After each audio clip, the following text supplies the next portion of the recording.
Maestro Alfonso Zárate es analista de Primero Noticias. Maestro Zárate, ¿cómo está? ¿Qué tal? Analizábamos el otro día 200 años de la muerte del cura Morelos. Decía yo que quizá es mi héroe patrio favorito. ¿Qué reflexiones le despierta esto, maestro? Bueno, yo creo que en primer lugar es eso.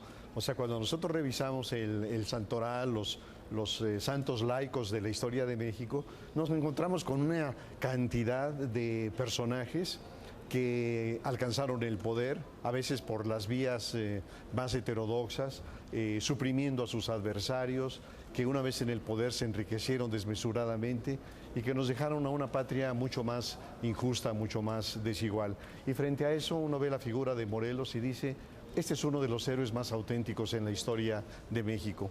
Y el hecho de que apenas hace 2 días se hayan cumplido los 200 años de su fusilamiento en Ecatepec, ha motivado, como todos los años, una serie de homenajes. Acude incluso el presidente de la República, el gobernador del Estado de México, Erubiel Ávila, y a mí me parece que todos estos homenajes carecen de sentido en la medida en que se mantengan estos miembros de la clase gobernante tan ajenos al pensamiento de Morelos.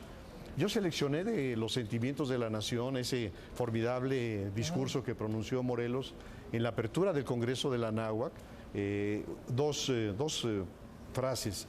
En una, Carlos dice que como la buena ley es superior a todo hombre, las que dicta nuestro Congreso deben ser tales que obliguen a constancia y patriotismo, moderen la opulencia y la indigencia, y de tal suerte se aumente el jornal al pobre, que mejore sus costumbres, aleje la ignorancia, la rapiña y el hurto.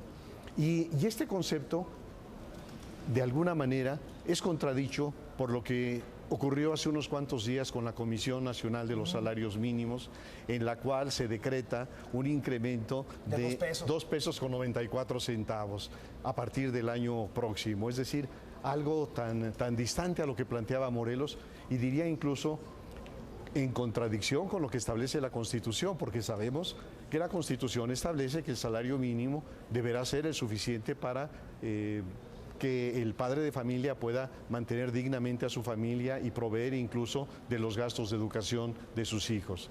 Pero hay otro pensamiento de Morelos que me parece también muy bello. Dice que no hay otra nobleza que la virtud, el saber, el patriotismo y la caridad, que todos somos iguales, pues del mismo origen procedemos, que no haya abolengos ni privilegios, que se eduque a los hijos del labrador y del barrendero como a los del más rico hacendado y dueño de minas, que tengamos una fe, una causa y una bandera bajo la cual todos juremos morir antes que ver a nuestra patria oprimida como está ahora.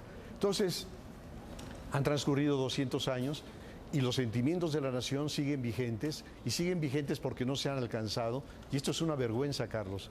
Cuando Morelos hablaba de mitigar los enormes extremos entre la indigencia y la opulencia, vemos los resultados del estudio sobre la pobreza del Coneval del año pasado, y en esos estudios el Coneval nos dice que el 53% de la población está por debajo de la línea de bienestar.